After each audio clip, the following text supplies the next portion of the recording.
Olá! Hoje veremos a segunda parte de Mateus capítulo 5, que começa a partir do versículo 27 e vai até o final. Então, primeiro vamos orar? Pai Celestial, apresentamos ao Senhor o estudo dessa segunda parte de Mateus. Pedimos, Pai, que o Senhor esteja conosco, que o Senhor abra o nosso coração e o nosso entendimento para a Tua Palavra. Nós pedimos que essa palavra frutifique em nossas vidas, que nós venhamos a ser moldados pelo Senhor a partir dessa palavra.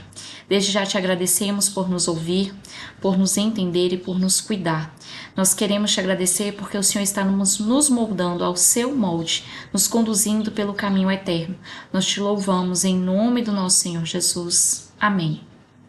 Então vamos lá. Mateus 5, 27. Vocês ouviram o que foi dito: não cometa adultério.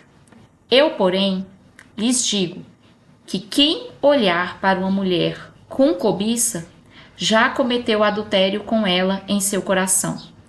Se o olho direito o leva a pecar, arranque-o e o jogue fora. É melhor perder uma parte do corpo que ser todo ele lançado no inferno. E se a mão direita o leva a pecar, corte-a e jogue-a fora. É melhor perder uma parte do corpo do que ser todo ele lançado no inferno. Também foi dito: quem se divorciar da esposa deverá conceder-lhe uma certidão de divórcio, um certificado de divórcio. Eu, porém, lhes digo que quem se divorcia da esposa, exceto por imoralidade, a faz cometer adultério. E quem se casa com uma mulher divorciada também comete adultério. Vocês também ouviram o que foi dito a seus antepassados: não quebre seus juramentos, cumpra os juramentos que fizer ao Senhor. Eu, porém, lhes digo que não façam juramento algum. Não digam: juro pelo céu, pois é o trono de Deus. Também não digam: juro pela terra, pois a terra é onde ele descansa os pés. E não digam: juro por Jerusalém, pois Jerusalém é a cidade do grande rei. E nem sequer digam: juro pela minha cabeça, pois vocês não podem tornar branco ou preto um fio de cabelo sequer. Quando disserem sim, seja de fato sim. Quando disserem não, seja de fato não. Qualquer coisa além disso vem do maligno.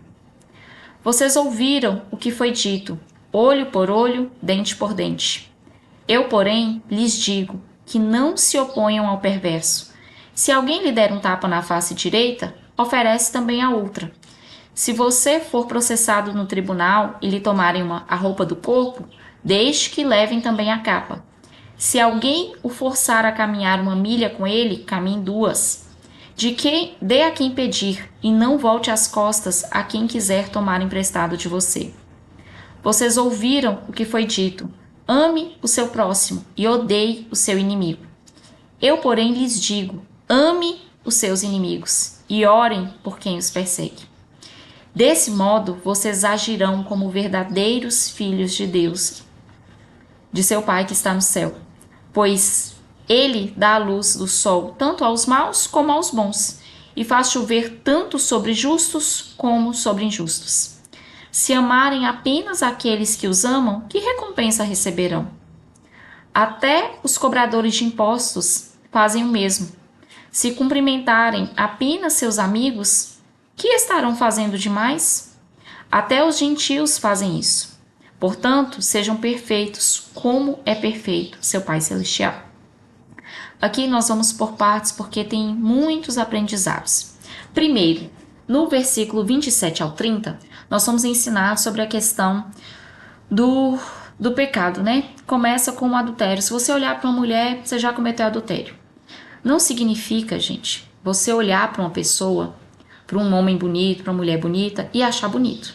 Nós temos olhos e esses olhos veem e sabem diferenciar o que é bonito e o que é feio.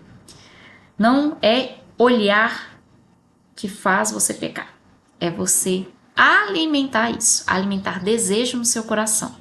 Então, olhar e ver que a pessoa é bonita, isso é inevitável você de acontecer, porque você está andando na rua, você vai ver pessoas. Se você está Vendo televisão, você vai ver pessoas.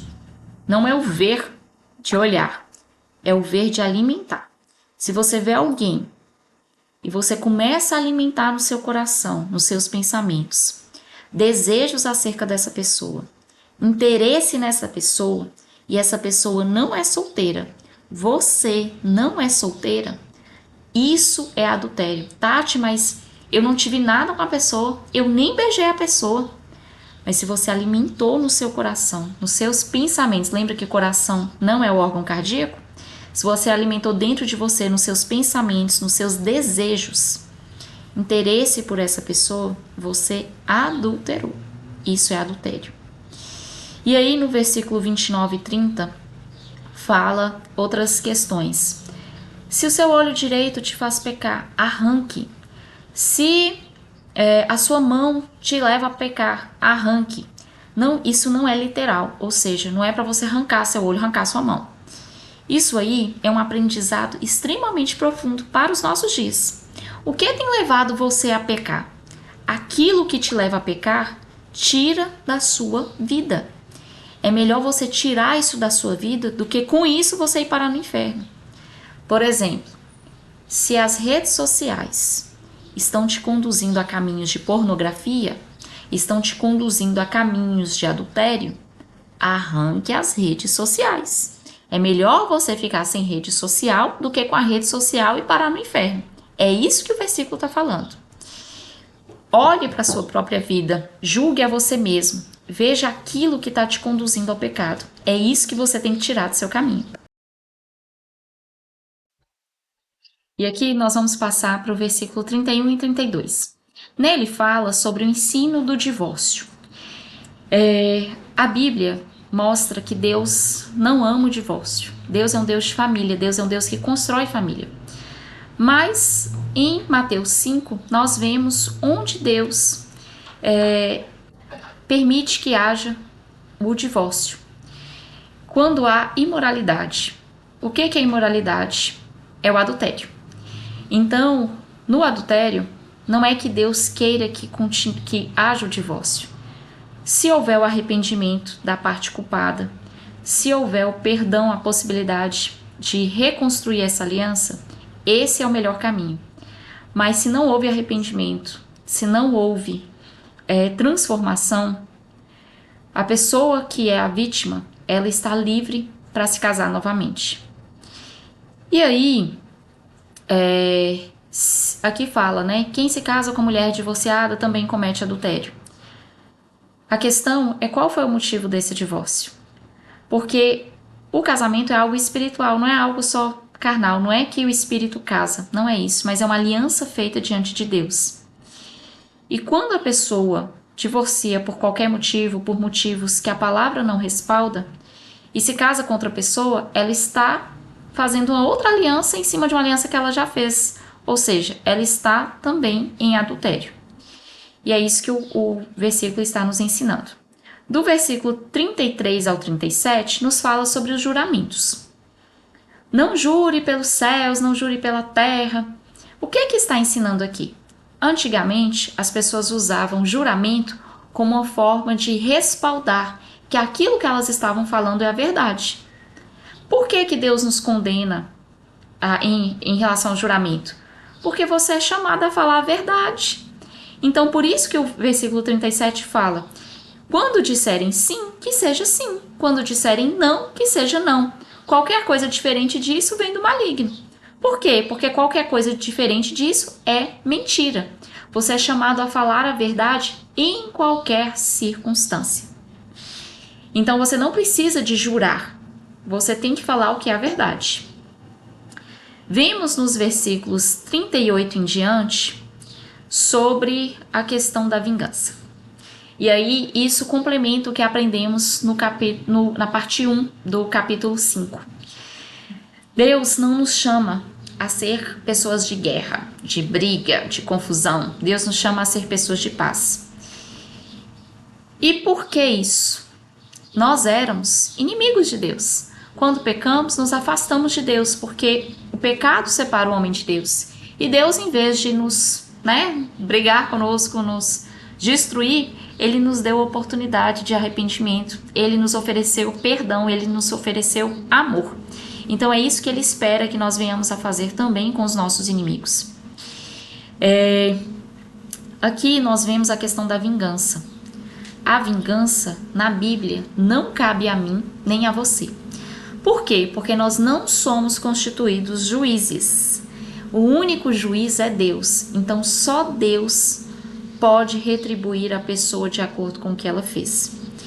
Nós somos chamados a orar pelos nossos inimigos. E orar não é orando, Deus mata fulano que me fez mal. Não é isso. Nós somos chamados a orar para que essa pessoa venha se arrepender. Para que essa pessoa venha a conhecer a Deus, assim como um dia você conheceu. Por que disso? Porque se essa pessoa que fez esse mal a você, ela conhecer a Deus, ela vai se arrepender do que ela fez com você. Ela vai corrigir os caminhos dela, assim como você também corrigiu os seus. Todos nós já erramos com alguém. E se nós tivéssemos simplesmente sido lançados no inferno por causa disso, não existiria ninguém no céu, só Jesus. Porque todos nós em algum momento erramos com alguém. Então o Senhor nos chama a oferecer perdão, a oferecer misericórdia, mesmo que a pessoa não mereça. A oferecer oração, não, Deus, abençoe essa pessoa para ela continuar no pecado. Não é isso. A você orar para essa pessoa conhecer a Deus e vir a se arrepender, como um dia você e eu também nos arrependemos. Porque pensa, se a pessoa que te fez tão mal, se ela conhecer a Deus, se ela se arrepender e realmente ela se converter de seus maus caminhos, aceitar Jesus, ser salvo, ela se tornará outra pessoa como você e eu também nos tornamos. Isso não é muito melhor do que a pessoa simplesmente ser lançada no inferno? Então nós temos que ter uma visão de eternidade. Deus não quer que ninguém seja lançado no inferno. E assim também nós não devemos querer. Por mais que hoje isso que a pessoa fez te machuque, isso que a pessoa fez te faça querer às vezes até que ela vá para o inferno, mas nós devemos fazer aquilo que Deus nos manda e não seguir nosso próprio entendimento. E o Senhor nos manda orar por essas pessoas. E a oração correta é você orar para essa pessoa conhecer a Deus. Não adianta você orar só, Deus abençoe a pessoa para ela ter uma casa, uma moto, um carro. Isso aí não vai mudar a vida da pessoa. Você tem que orar para ela ter oportunidade de conhecer a Deus, assim como um dia você teve essa oportunidade. E pensa, Deus respondeu uma oração sua, alguém que era um adversário seu, realmente se arrepender, realmente se converter e ser salvo, porque um dia houve alguém que orou por ela, houve alguém que intercedeu diante do Senhor por ela, e essa pessoa foi você. Pensa a sua recompensa nos céus. Pensa o quão grande é o seu galardão diante de Deus. Fique tranquilo que Deus nos garante que cada um vai ser recompensado pelo que fez. Mas quem recompensa não é você, não sou eu. Quem recompensa é o próprio Deus. A pessoa que te fez mal, ela tem algo no mundo espiritual, uma dívida no mundo espiritual. E Deus não vai passar pano para essa pessoa. Essa pessoa vai ser recompensada. Mas a vingança não cabe a você e a mim. Nós não somos juízes. Cabe somente ao Senhor. E confie que Deus é um justo juiz. Ele sabe muito bem como recompensar a cada um. Da nossa parte, cabe o que o Senhor nos orientou. Cabe a nós agir orando por essas pessoas para que um dia elas tenham oportunidade de arrependimento. Então, do capítulo 5 é isso. Nos vemos no capítulo 6. Até lá!